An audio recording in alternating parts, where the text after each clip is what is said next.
Evening everyone, it's Sort Rider here. Those of you in the UK, how bloody hot is it? Talk about a heat wave or what, it's absolutely crazy at the moment.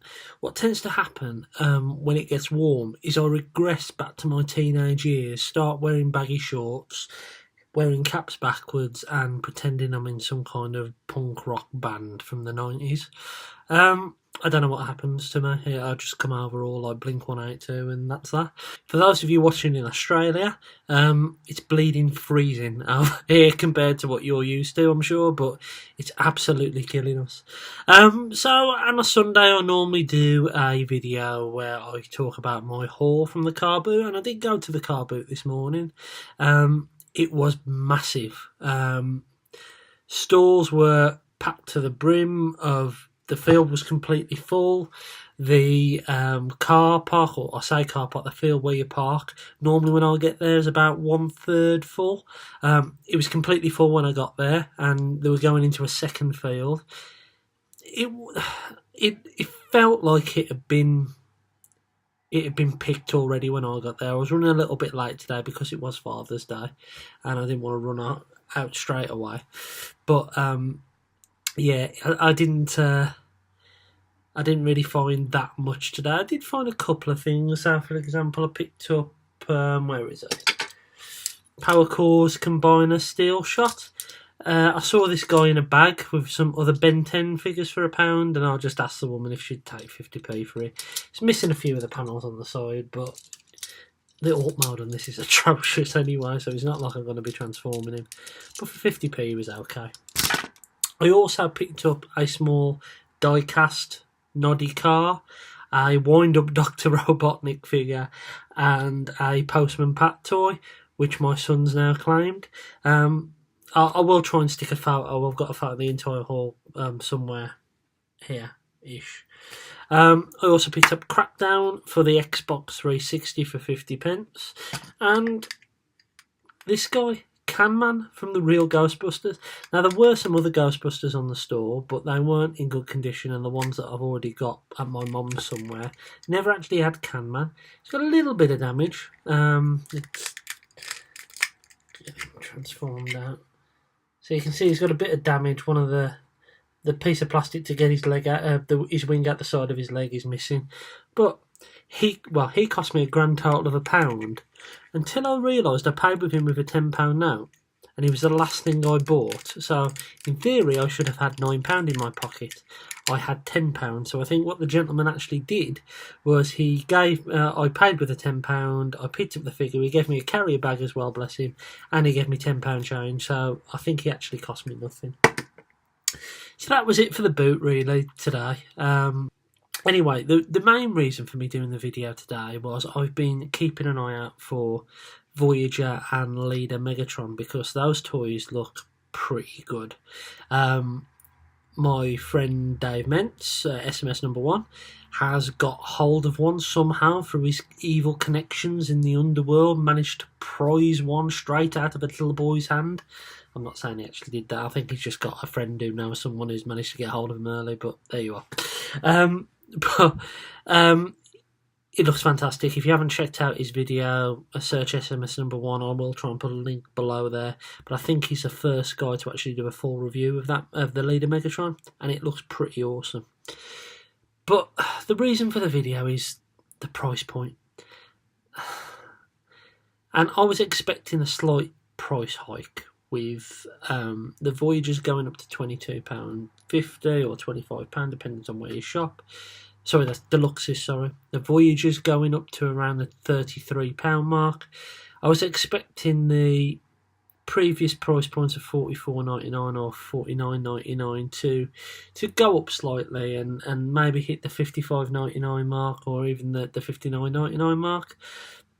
But on Smith's website today, Smith's is a UK store very similar to Toys R Us,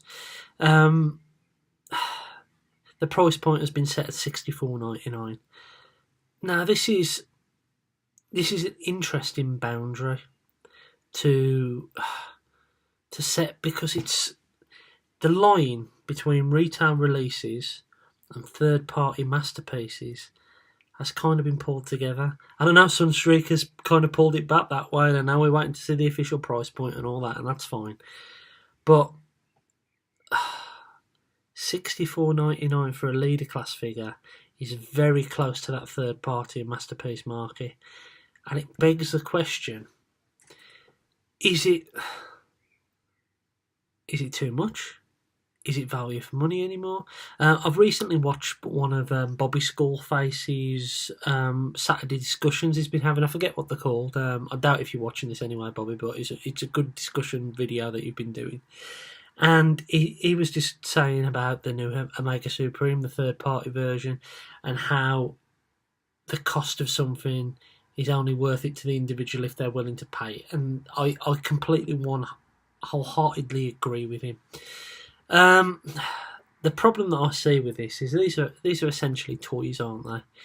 And unfortunately, parents, and I am a parent now, and luckily I'm being dragged into more Paw Patrol than I am any of the big action figures at the moment. But you're gonna be dragged down and basically held to ransom to pay over the nose for these toys for your kids if you are a parent. If you are a collector, then let's face it, we probably can, or in some way, shape or form, afford this figure, whether it be we don't buy any other figure for a month or so, whether it be our main purchase of the month, maybe we use birthday money, whatever it is, we could purchase this figure as adults. But the question is, should we? And another one of Bobby Skullface's points, which was fantastic, was reputation, and how reputation adds towards whether it's worth the price or not to the individual. And what's Hasbro's reputation been like lately? Well, we've had some very, very poor releases. For example, Skull Smasher from Titan's Return, really, really bad hips. And they didn't fix it with Croc either. We've had Combiner Wars, which had their own QC issues, loose joints here and there.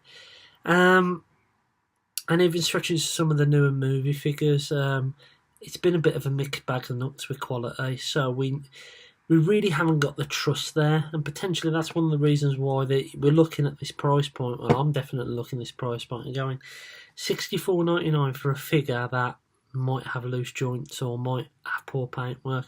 In SMS number one's video, his actually keeps popping open at the front. Now, 65 quid for a figure, it should at least hold in place, and that might only be a one-off of his particular figure. But we're not paying for any lights and sound, we're not paying for excessive paints. It just seems a little bit too much, and I'm absolutely gutted because it's my birthday a week tomorrow, and my plan was to go and see Transformers last night and to go and pick up a toy. And I wanted that toy to be the leader Megatron because it looks absolutely awesome. But I don't think I can justify paying $64.99 for it. I genuinely can't. And I'm not being tight. I'm genuinely not being tight. With previous experience of buying retail releases, it doesn't feel like I'm going to get value for money for it. So what I thought I'd do is just have a look online. I'm going to use Kapow Toys because Kapow Toys they're a fair price. 99 times out of 100 they're a fair price. I don't tend to find people cheaper than them. They stock a varied range of figures, and they have a wide range of Transformers on there. So what I thought I'd do is just quickly go on their website now and see what you could get for $64.99 or less on their website. So can we get a masterpiece for the same price as Leader Megatron on Kapow Toys? We're close. We can get a Ironhide masterpiece figure for $69.99. We can get a masterpiece MP14 Red Alert. You can get that for $39.99. That's £25 less than what Leader Megatron is. You can get a Transformers MP36 Road Rage for $29.99. £35 less than what Leader Megatron is. you can get... Oh, you can do tracks for $49.99, and you can actually get a version of Iron here for exactly the same price as Megatron as well, of $64.99. Okay, so let's have a look at some third-party figures. Let's see what we can get for our £65, circa £65. You can get a Bout Cube Speed Bump, their version of Trailbreaker, for £65. You can get Bout Cube Brawny, not in stock yet, but pre-order price, $64.99, the same price. You can pre-order the Unique Toys version of Swindle for $67.99, just a couple of pounds more. You can pre-order the Zeta Toys version of Vortex for £50, $49.99. Oh, and my battery's died, unfortunately, so that's it, that for that. So, yeah, so as you can see, you can get third-party figures or Masterpiece figures for less than the retail release of a leader class. I'm in a bit of a dilemma, to be honest with you, because I do really want a Megatron figure, and I think in my head what I've settled for is I probably will just get the Voyager. For half the price of the leader class figure, they look very, very similar, and then wait for the leader class figure to come down in price, which it's bound to. I mean, the other price comparison, which is a bit crazy, the Smiths have the Hasbro Computron box set in there for $69.99. So for just £5 more, you can have 6 Transformers, or 7 if you include the little payload version that comes with Scrounge, instead of a leader Megs. So...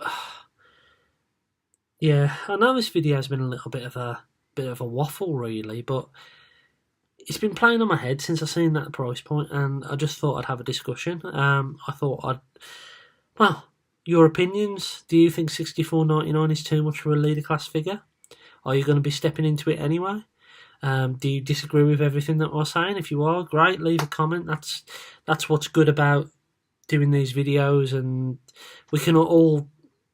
we all get to see each other's opinions, and we all can listen to what other people say, and we can have a discussion about them. And if you want to leave a comment and disagree with me, that's fantastic as well. Okay, there is one other thing that I wanted to mention, and I have seen a lot of people doing this on their videos lately, so in a way I'm going to jump on the bandwagon, in a way. So I've seen all these coffee things where... and some people call them patrons. I don't understand it enough, to be honest with you. But basically, you leave a donation to that person who is doing the video for you, in order doing the videos on YouTube. Sorry, in order to support their channel. Well, looking around me, and if you can see all these robots here, I waste enough of my own money. Supporting this channel and my plastic crack addiction without asking for help from anyone else. So I don't want to do that. But there is something I will ask of you. And it's to those people who don't have cameras. It's to those people who don't have the internet and hundreds or thousands of followers and ask for money. It's those people on the streets who we walk past and we get forgotten about. And it's those people that need your help. So what I will ask, and you don't have to do it, I'm certainly going to do it next time I see someone as well, is next time you see an homeless person who's struggling, who's hard on the times, then go and buy them a cup of coffee, go and buy them a sandwich, because you know what, that will make a hell of a difference for them. And I just think that way you're actually helping people that really, really need it. It's in my opinion, and it is my opinion, if I was struggling on hard times, I wouldn't have all these things. Your family come first, and there's people out there who need money a lot more than people on YouTube. That's my opinion. You can disagree with me as much as you want, but all I ask is if you enjoy what I say and the videos that I make, next time you see someone who really needs some help, then try and help them. Anyway, I've been Zort Rider. I hope you've enjoyed this video. Sorry for waffling on a bit. I will try and do some toy reviews, I promise. It just feels like I haven't got anything new and shiny I want to get into and review. So with my birthday coming up, I will be picking up a few bots, so I probably will do a haul video. But yeah, I've been Zort Rider. I hope you have a good week.